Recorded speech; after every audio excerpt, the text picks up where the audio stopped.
Assalamu alaikum warahmatullahi wabarakatuh. Ndugu yangu, nimesikia na sijafuatilia sana na sijui siseme aje, lakini pole, kwa sababu nasikia bibi yako alikucheat na mtu wa bodaboda. So ukifika kiwango ambao umemwacha, umesema umecheat, umeprove umecheat, ulimpata kwa kitanda yeye na huyo jamaa bodaboda? Kwa sababu kulingana na hadithi ya Mtume sallallahu alaihi wasallam, ile kuingizia mtu anafanya ngono, wewe bibi au ni bwana anafanya ngono na mtu ya nje, hadithi ya Mtume sallallahu alaihi wasallam anasema lazima umkute kako tupu zao imeingiana. After that ikuwe na witness wanne. Je, wewe ulikuwa na hiyo witness wanne? Ndio sasa imekucheat. Au hizi cheating wewe unasema ni ya simu ya message? Au hizi cheating wewe unasema ni ya marafiki wamesema? Au hizi cheating wewe unasema umetumia video akifanya sex au akifanya ngono? Wewe hii cheating yako unatuambia hapa ni cheating ya kisheria gani? Ni sheria ya Kiquran? Ni sheria ya kihadithi? Au ni sheria ya kifiki? Wewe tueleze ni cheating gani unasema bibi yako umecheat mpaka umempea talaka 2 au umemwacha? Haya, ulimpata na mwanaume? Ulimpata na mwanaume aina gani? Wa bodaboda. Je, uliwapata kwa kitanda? Yes, ulipata kama tupu yao iko ndani? Kwa sababu hadithi inasema lazima upate mtu amecheat ni kama mtu anachota maji kwa kisima, mtungi ya ile maji na kamba imeingizwa huko kwa kisima, umepata hiyo. Je, ulimpata kama uko juu au bibi akakuwa chini au bibi alikuwa juu, tupu zao imeingiana ndani ya hiyo kisima?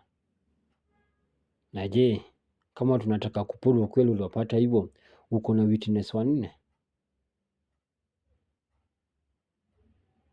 Uko na witness? Hauna witness. Uko na video? Hauna video. Uko na kamera, picha? Hauna picha. Lakini wewe umeamua kwa sababu umeona chatting zake, umeona na kucheat. Umewambia na majirani, umeona una cheat. Kulingana na feelings zako, umeona una cheat. So umeamua kumwacha. Sawa, all and all, kwa sababu pia kitu ambao uko na wasiwasi, wachana nayo. Kama uko na wasiwasi na bibi yako na kucheat, wachana nayo, kwa sababu ukikuwa na wasiwasi hiyo ndoa iwezi endea, kwa sababu bado utakuwa na hiyo wasiwasi. Ndio maana juzi ukikuwa boda ya Kenya na Tanzania uliweka challenge ya simu kupigwa na wewe marafiki zako. Bibi yako alichelewa kuchukua simu, saa ingine alikuwa juu ya mtu, au saa ingine alikuwa anakulwa, alafu anakuambia simu ilikuwa mbali. Hiyo nimeleta tu hapa. Na pia kuna video ingine pia niliona kwa Coast kuuliza watu swali, je, ukipata bibi yako na kucheat unaweza mfanya aje? Au wengine wanasema naua, wengine wanasema sijui ni nini. Wewe ukasema unamforgive. Wewe ulisema kani mimi nipata bibi yangu na nicheat na mforgive. Je, ilikuwa ni comedy au ilikuwa ni kitu ni ukweli? Je, bibi yako utamforgive kama amekucheat? Nachikia unajiita beka. Kwa sababu kuna video kama hiyo unasema ukipata bibi yako na kucheat wewe unamforgive. So mimi nakuuliza beka, uko ready kuforgive bibi yako kulingana na hiyo video? Au ilikuwa hiyo ni contest ya kutafuta view, kutafuta likes na kutafuta followers? Haya, beka nakuuliza, umeamua kuachana na bibi yako? Je, watoto, uko na watoto? Ni watoto wangapi?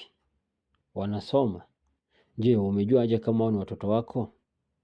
Umefanya DNA test ukajua ni watoto wako? Inaweza kuwa unalea watoto wa mtu pikipiki. Je, huyu jamaa wa pikipiki ni Muislamu au ni Mkristo? Huyu jamaa na cheat na bibi yako ni Muislamu au ni Mkristo? Kama ni Mkristo, je, Mkristo gani? Kama ni Muislamu, je, Muislamu gani wewe unakubaliwa kulala na bibi ya mtu? Wewe kama ni Muislamu, nani umekubalia kulala na bibi ya mtu? Je, umejua sheria ya kulala na bibi ya mtu? Na bibi wewe pia umejua sheria ya kulala na mume mwingine au mume ya mtu kulingana na sheria ya kidini? Kama kweli ulipata hao wakicheat, bibi yako sasa inafaa apigwe mawe akufe. Ule mtu bodaboda kama ni Muislamu, yeye pia ameoa, anafaa apigwe mawe mpaka akufe. Lakini kama ni kijana ya mtaa hajaoa, anafaa achapwe viboko 100.